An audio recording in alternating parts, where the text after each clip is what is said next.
E aí, pessoal, aqui é César. Vamos dar continuidade à nossa aula de empresarial para a disciplina empresarial 1.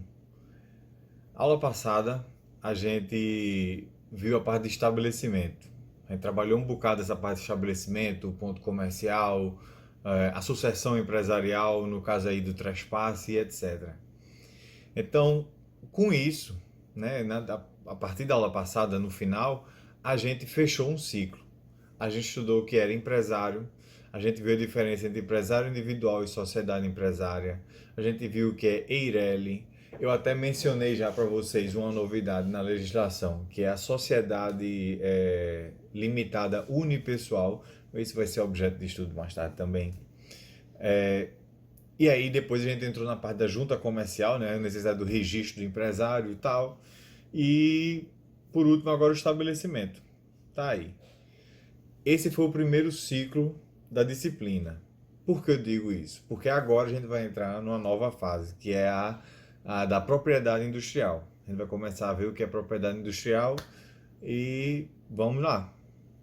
Então, propriedade industrial é espécie. O gênero é propriedade intelectual. Então, propriedade intelectual é espécie desculpa, ao contrário. Propriedade intelectual é gênero e espécie é propriedade industrial e direito autoral. Direito autoral é aquela de livros, obras de arte de forma geral, né? Então, como é que chama? Livros, até esculturas e tudo mais, isso tudo é propriedade, olha, direito autoral. Propriedade industrial aí já vai para a parte da patente. Patente que protege a invenção e o modelo de utilidade. E também, obviamente, a gente vai ver depois o que é desenho industrial, marca e tudo mais.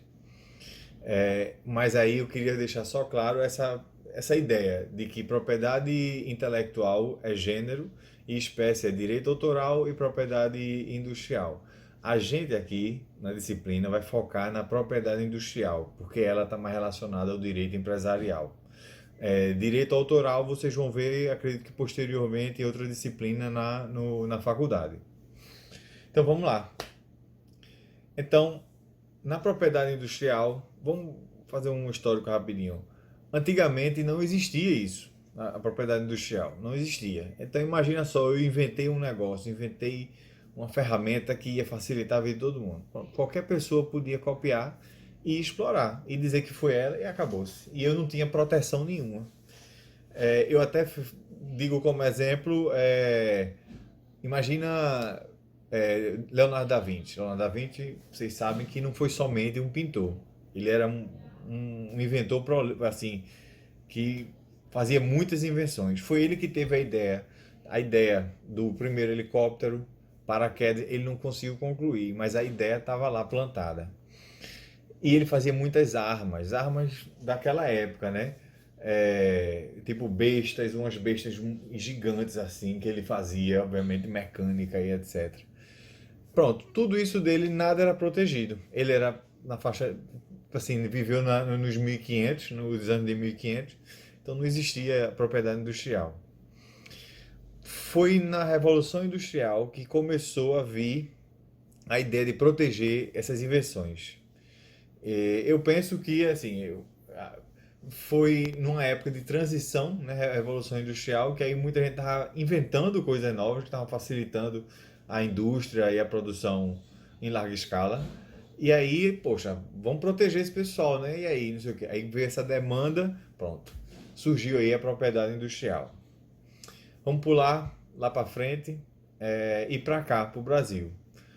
Aqui no Brasil, a Constituição garante que a propriedade industrial ela seja protegida.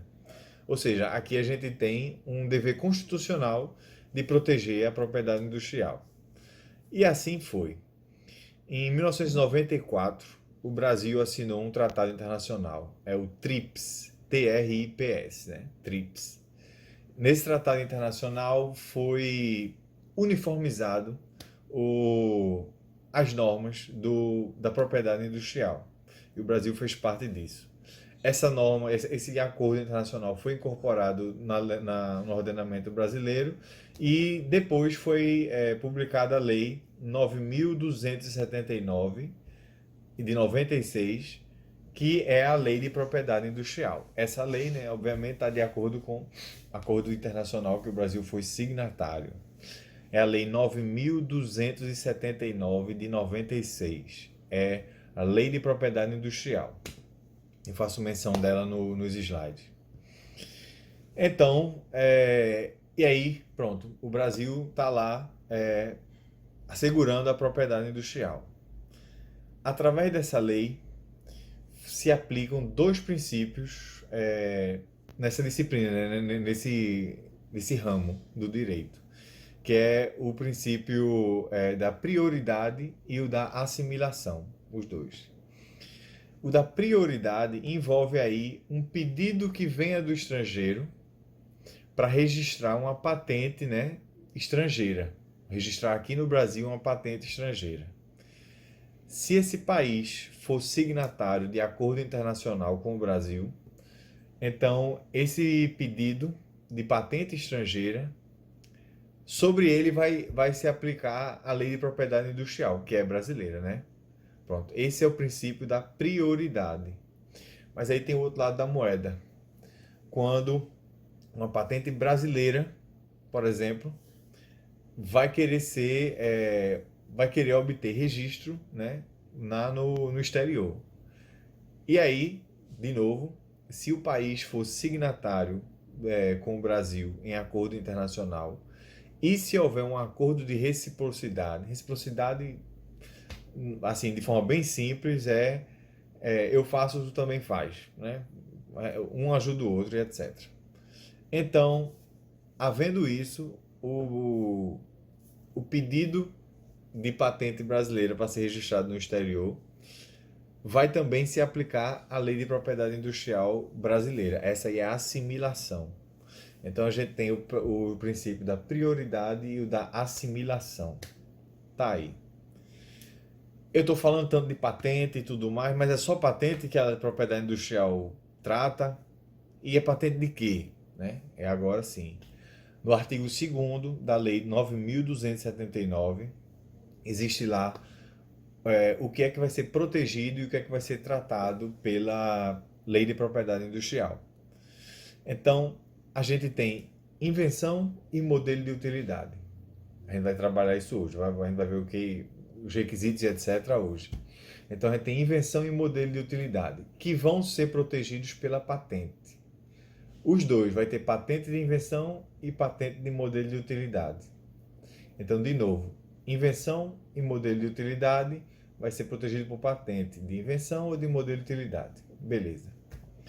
E depois a gente tem o desenho industrial e a marca. O desenho industrial vai ser protegido pelo registro e a marca também vai ser protegido pelo registro. E terminando, a lei também vai proteger a gente de falsas indicações geográficas e concorrência desleal. Falsas indicações geográficas, falando de uma forma bem direta, é tipo assim, se eu for registrar o queijo de Minas e ele não ser de Minas, obviamente está errado. Não é que ele é fabricado em Minas, mas é a origem e etc. é que tem que ser proveniente de Minas, porque senão não teria nexo eu registrar como tal. Isso é falsa indicação geográfica, e obviamente concorrência desleal, o nome já é autoexplicativo. Então, esses são os objetos da lei e essa é a forma que a lei concede para proteger invenção, modelo de utilidade, desenho industrial e marca e etc. Tá lá. Então vamos começar. Eu estou aqui, como vocês sabem, sempre vendo a ordem da aula. Não vou me meter a youtuber e ficar falando somente com o negócio ali, não. Vamos lá. Vamos primeiro ver o que seria invenção e modelo de utilidade, né? Que são, como eu falei, as primeiras coisas lá que a gente vai proteger. Invenção, vamos dizer assim, deixa eu começar de uma forma diferente. A lei não define rigorosamente o que é invenção. Ela fala lá os requisitos que é preciso ter para que algo seja considerado invenção. Beleza. Mas e aí, o que é invenção? A lei não define. Então, mas, de uma forma para tranquilizar vocês, essa noção do que a gente sabe do que seria invenção satisfaz. Ou seja, é aquilo novo, né? Que antes não existia, agora existe, que foi criado por uma pessoa, que foi elaborado e etc e tal. Pronto. Essa noção satisfaz aí para dizer o que seria invenção. É, modelo de utilidade, aí sim, aí já tem uma definição. Modelo de utilidade seria algo assim para melhorar a invenção, seria uma criação aí que tornaria mais útil e facilitaria a utilização da invenção. Eu vou dar exemplos para vocês clarearem, não se preocupem não. Então vamos lá. Segundo a lei, para ser invenção, né, a criação, né, tem que ter, tem que ser, tem que preencher os requisitos de novidade, atividade inventiva, aplicação industrial e licitude.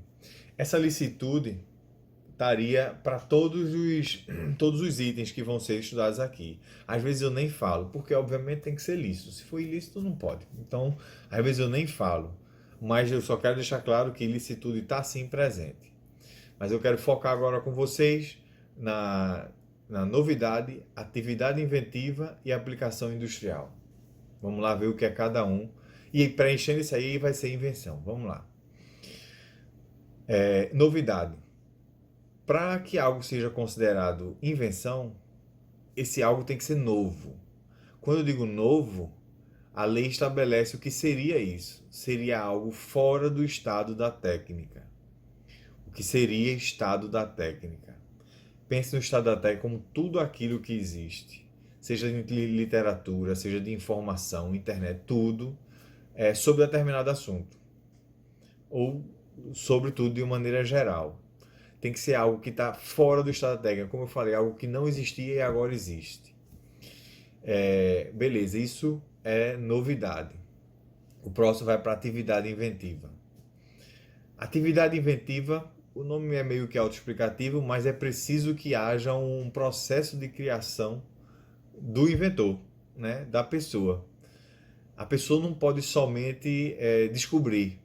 Isso é um ponto muito importante. A descoberta não é invenção e a descoberta não é protegida pela propriedade industrial. Imaginem, forçando aqui a barra um pouquinho, eu descubro um novo elemento químico que não existe na tabela periódica. Eu encontrei ele fazendo experiências e tudo mais. Eu não criei ele, eu encontrei.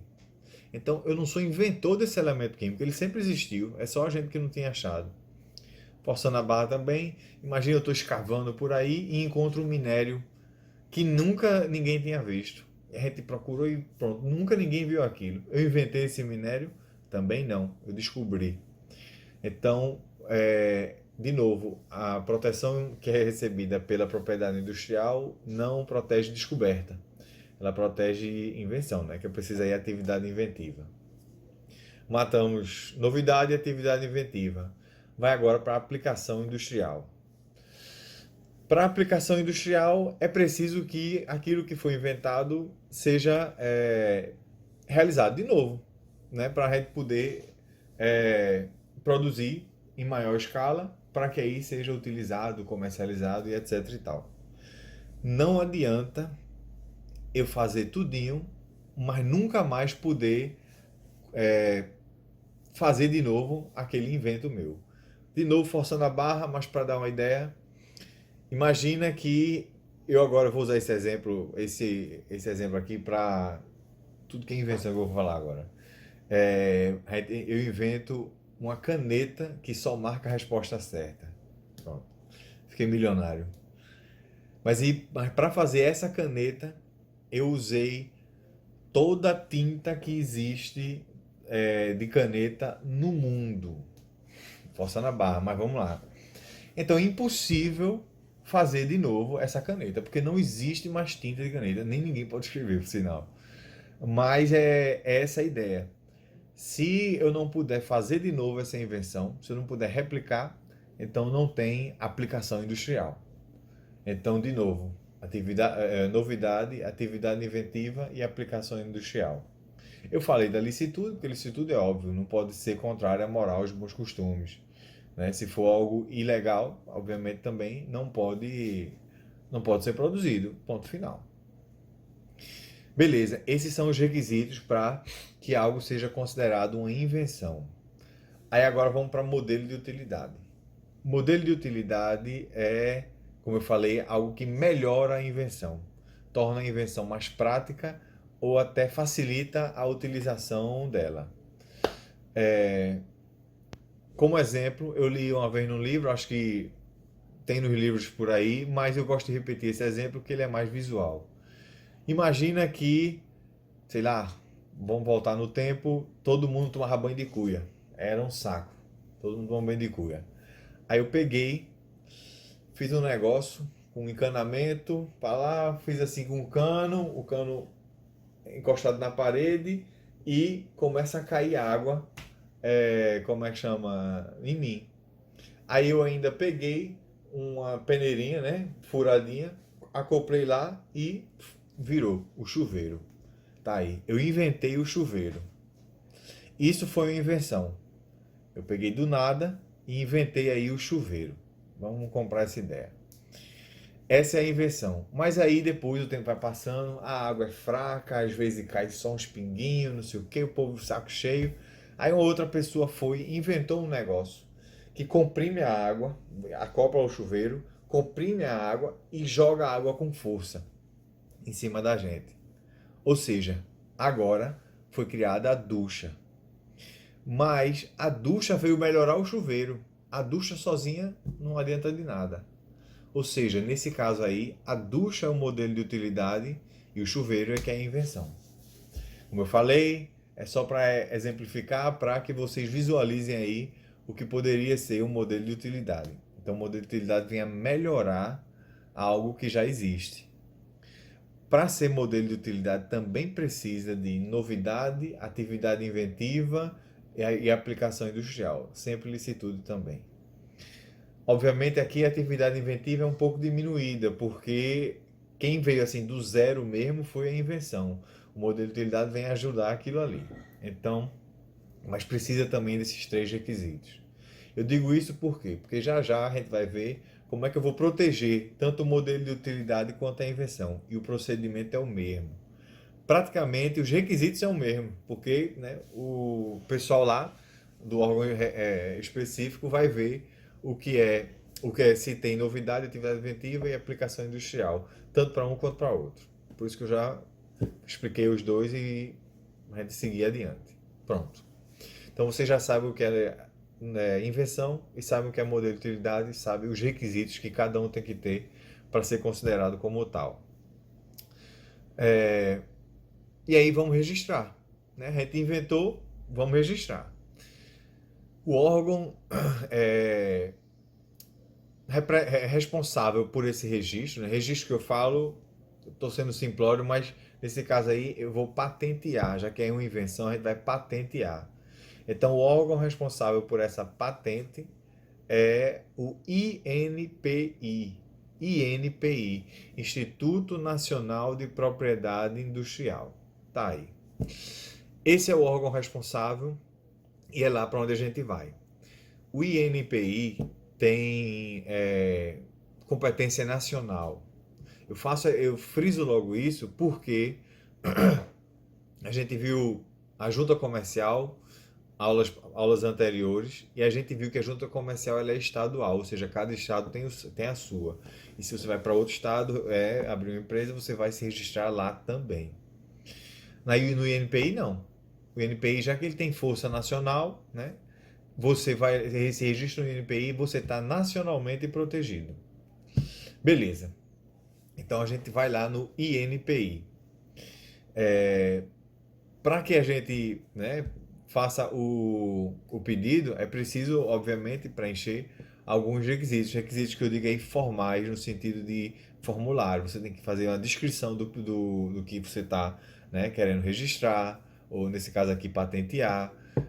Você tem que fazer, se for o caso, até botar foto, desenho e etc. Fazer requerimentos, explicar como é que funciona. Enfim, fazer tudo isso aí. E não esqueça de pagar a taxa. Sempre tem a parte do dinheiro. Se não pagar a taxa, o pedido não é nem olhado. Então, feito o estudinho, é entregue lá no INPI o pedido lá de patente. Um parênteses. No slide que eu fiz para vocês, eu discrimino lá bem direitinho como é que faz esse procedimento de pedido de patente. Eu não vou falar com tanto detalhe agora, mas eu gosto de escrever assim no slide, porque se um dia vocês precisarem saber de alguma coisa específica, vocês sabem que no slide tem. Não precisa ficar caçando por aí, não. Mas eu vou fazer um resumo, que é mais do que o suficiente para vocês. E mais qualquer dúvida, vocês olhem o slide. E não deixem de ler o slide, porque lá tem transcrição de artigo. Lá eu também aponto como a norma encara certas situações e etc e tal. Então vamos lá. Então, o cabo vai lá, faz dá entrada no pedido lá do INPI, no INPI. De início, o responsável lá, né, vai olhar, vai fazer uma análise formal do pedido. Vai ver se está tudo lá ok e tudo mais. Se não tiver, ele vai conceder um prazo para que você aí sane o vício, né, o que está faltando. Se não for possível, obviamente já é indeferido de cara. Passado esse momento, aí vai ser analisado, vamos dizer assim, outro aspecto formal, mas já analisando mais, como eu posso falar, mais internamente o pedido, mas sem analisar o mérito ainda. A gente não chegou no mérito. Ultrapassado agora, sem esse ponto, aí vai ser analisado o mérito. Um ponto importante aqui a ser considerado é o seguinte: eu sou inventor, eu sou cientista e fiz uma invenção tal, fui no INPI e coloquei.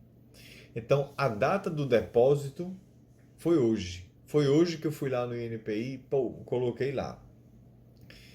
A partir daqui é que é considerado o meu depósito, o meu pedido.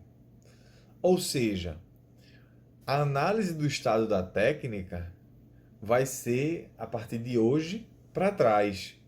Entendeu?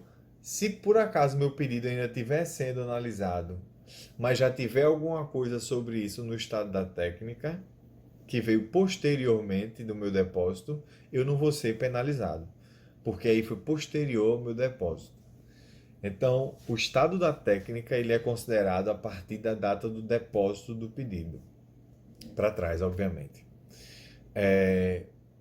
E na hora que eu faço o depósito e fica sendo analisado o pedido, isso vai correr em sigilo.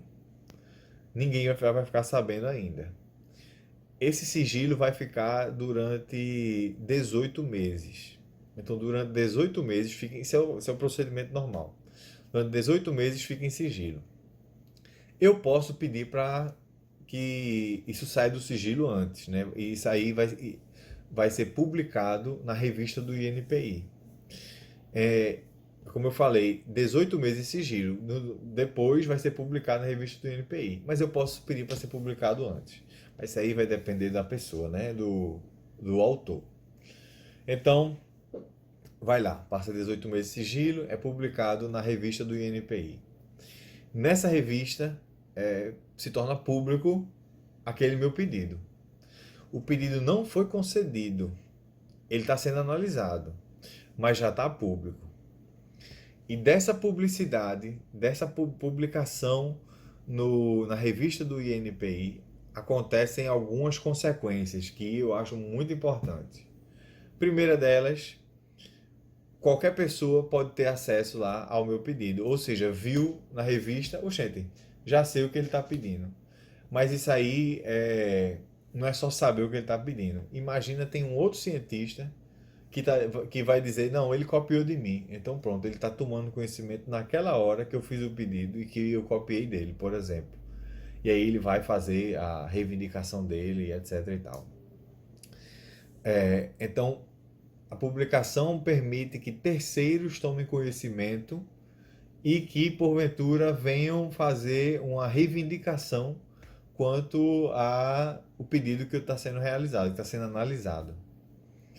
Isso é uma hipótese, uma consequência. A outra consequência é o seguinte: a partir de então, o pedido entra no estado da técnica. Ou seja, aquilo que eu pedi agora já virou o estado da técnica. Então, quem entrar depois, né, falando simploriamente, se lascou. Porque agora, com a publicação, entrou no estado da técnica, aquilo que eu pedi. Mas aí, já que está todo mundo sabendo que aquilo foi pedido, e lá tem a descrição das coisas e tudo mais, eu, que sou o interessado, que sou o autor, eu sou responsável pela fiscalização de utilização daquilo que eu fiz o pedido. Não é nenhum órgão, não é o governo, não é nada. Sou eu que sou o interessado que vou ter que fiscalizar se tem alguém aí já se aproveitando daquilo que eu pedi como invenção e antes de ser concedida para mim essa invenção, né? Essa patente de invenção. Pronto. Então eu já falei 3 consequências. Uma é, como é que chama? O pedido de conhecimento de todos, que aí se o terceiro interessado pode reivindicar. Outra, entra no estado da técnica, aquilo que eu pedi. E outra, eu tenho que fiscalizar. Beleza. Isso tudo com a publicação do pedido, viu? Ou seja, passados 18 meses de sigilo, pô, entra lá. É publicado. Tem uma exceção, obviamente. Se é direito, né? Tem uma exceção. A exceção é o pedido ficar em sigilo durante o tempo todo.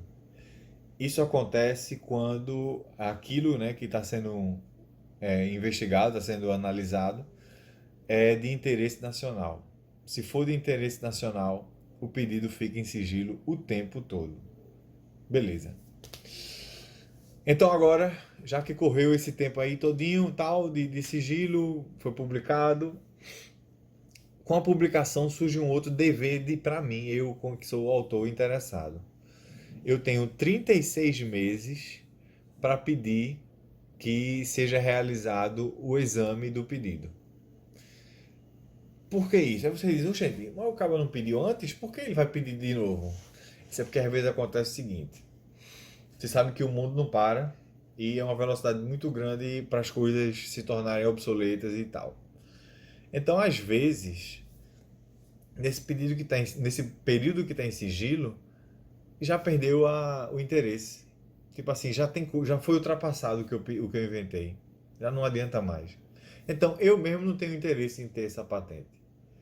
Aí, para que o pedido não fique lá sendo analisado de graça que eu digo, eu não vou ter interesse mais, então, para que está sendo analisado, né? Tá tirando tempo para outras atividades, enfim. Então, para evitar isso, e tendo em vista isso, a lei exige que eu faça lá, eu ou até mesmo um terceiro interessado, ele faça lá a requisição para exame do pedido. Isso depois da publicação. E tem 36 meses. Se eu ficar inerte, o pedido é arquivado e morreu o boi. Beleza. Então vamos supor lá que agora o pedido foi analisado. O pedido foi analisado no mérito. E foi... como é que chama? Tá agora para ser deferido ou indeferido. Obviamente, se for indeferido, como eu falo, morreu o boi, né? Acabou. Mas se for deferido, aí o pedido, né, a patente entra em vigor. Mas aí tem um detalhe muito importante. Eu entrei com o pedido aqui hoje.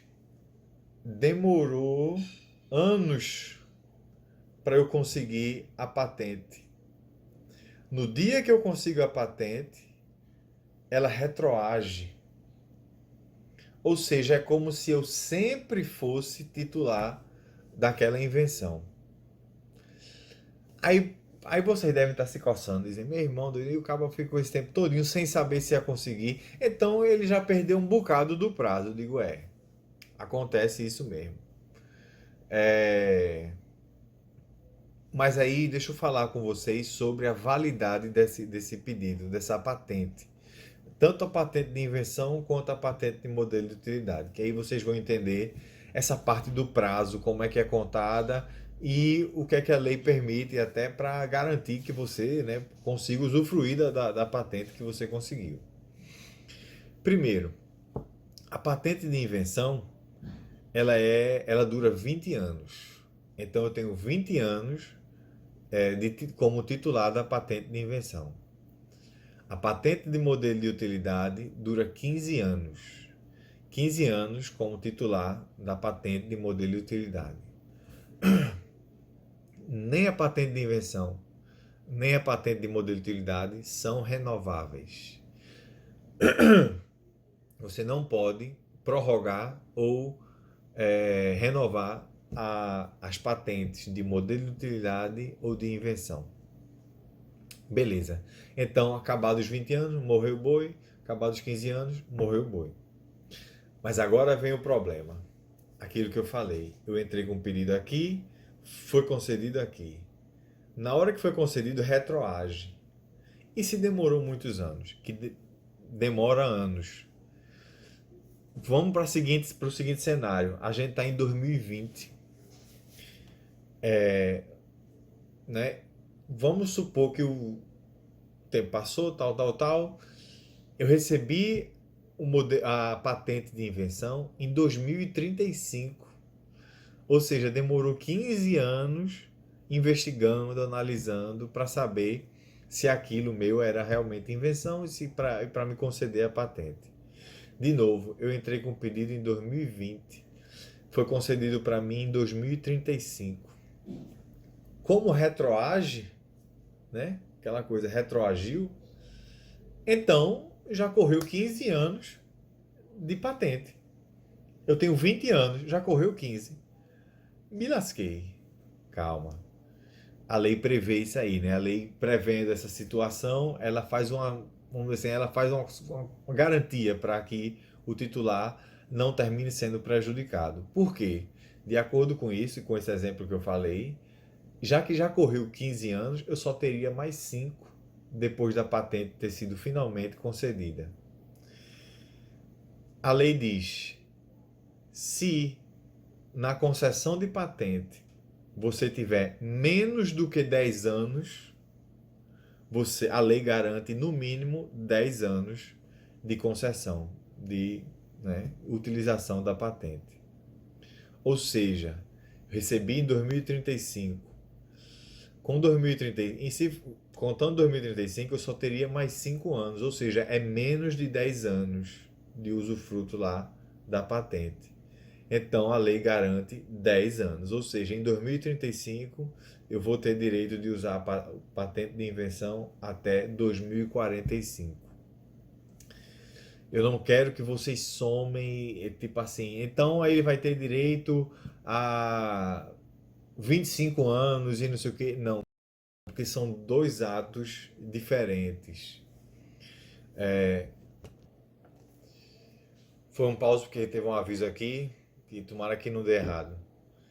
Mas outro pause, porque agora bateu na porta. YouTube é pau, né? Enfim, voltando para a patente e para o prazo de validade.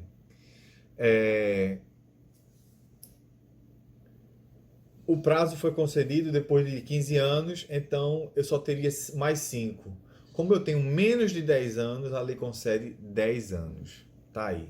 Esse é o recado para patente. Para modelo de utilidade, a lógica é a mesma, mas o prazo diminui. Por quê? O prazo era 15 anos.